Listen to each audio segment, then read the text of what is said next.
Hi, I'm Ted Nelson. I'm going to talk about California sex cults I have known. I moved to California in 1988, and a lot of things go on in California that are unusual by the standards of the rest of the United States. A cult is a group which sticks together for a while and has committed members. Well, there are a number of sex cults in California, and I've known something about three, which I found very interesting. The first one, I heard about them through a couple I met named Kip Larson and Sue Marie Larson, a married couple at that time. Kip and Sue Marie were marvelous. I don't remember quite how I met them, but they were very liberal. Sue Marie was assigned to Kip as his French maid in high heels and with a doily apron, and it caught on, and they got married. He worked at ILM for a while, and they were an extremely interesting and enjoyable couple. Okay, second, the Charistons. I don't remember when I first met the Charistons, except they were a very interesting tribe under the leadership of a fellow called Judd Pressmont. And they had a number of homes in San Francisco and elsewhere under Judd's rules. Now, Judd Pressmont in the 50s started this group. I mean, a cynic might say that he started it in order to have a constant stream of young women in his bed. But in any case, he managed to proselytize it as a religion. I had a fascinating walk with them through Golden Gate Park with Judd Pressmont, and I can't remember her name. She was blonde, and I understand she's now an Episcopalian minister, but she was brilliant. All the women are brilliant in this place. And they told me about all the gods they had for this religion.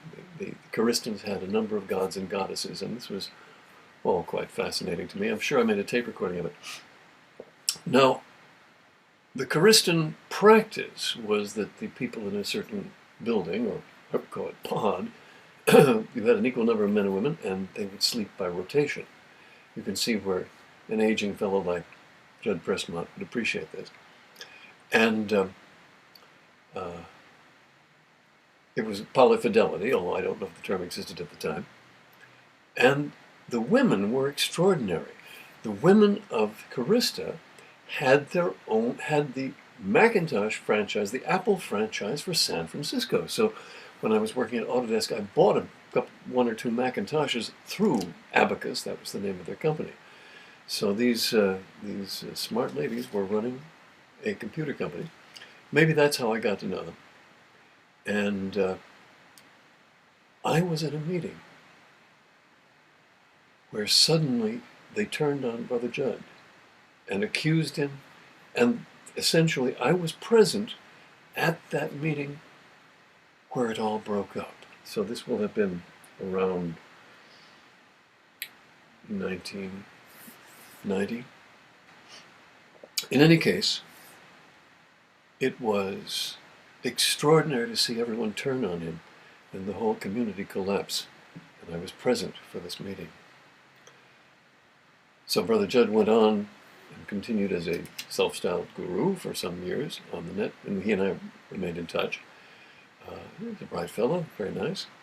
And the community dispersed. So, as I said, the lovely blonde woman whom I walked through Golden Gate Park with, and I've heard she became an Episcopalian minister, can't remember her name, and Son McNamee, who is another alumna of the group, married my friend Alan Lundell, and they live in Santa Cruz now and have a radio show called Dr. Future. So it was fascinating to see a cult while it was moving on and then be present at that collapse. Third, when I got to Marin, when I got to California in 1988, by that time my old girlfriend Joyce was madam at the whorehouse in Corte Madera. And we were in touch and saw each other. And she told me I had to take the Stan Dale sex workshops. Well, that sounded fine to me. So I called the workshop office and I said, I want to sign up for all 4 workshops. And Nina at the other end said, okay, because no one had ever said that before. I always wanted to try the first one. And I went, and it was just marvelous. There was very little sex, but a lot of talk about sex, and a lot of nudity, and mainly people opening up opening up emotionally. And it had a tremendous impact. My level 3, had an enormous effect on me emotionally, and getting rid of perhaps half of my sorrow and guilt. And so a lot better than what the wasted time in psychoanalysis I spent in high school. So I heartily recommend What That Is Now Become. Stan Dale, by the way, the founder, became a good friend. He came and helped me out in my relations with my mother and others in the family. And he's gone now. And the institution has become called HAI, Human Awareness Institute, and though there wasn't much sex at the beginning, there's very little sex now, but still a lot of nudity and a lot of emotional sharing and a lot of depth and warmth, and I recommend it without reservation. I recommended it to my friend Lauren Sarno, and she signed up. She was living in New England at the time, and she signed up for level 1 and immediately moved to California to work at the HAI office for a year.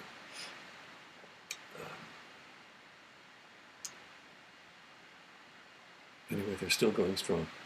HAI.org, HAI.org, and they hold workshops, especially in Northern California, but also in Southern California, Australia, Germany, England, I don't know where else. And they have my highest recommendation. So, California sex cults I have known, and I'm sure there are a lot more. Oh, here's an amusing experience.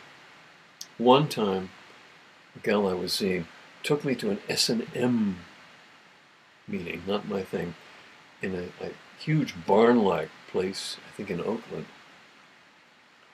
And there was a friend of mine from the Xanadu Project wearing a green dress and high heels. This is a man. And I said, "Hi!" Whereupon the woman with him said, "You must not speak to the bottom. You must get permission from the top." She was his, as they say in California, dominatrix, or I believe the correct pronunciation is dominatrix. But in any case, you never know what you'll run into. What or who or how you'll run into in California. Thank you.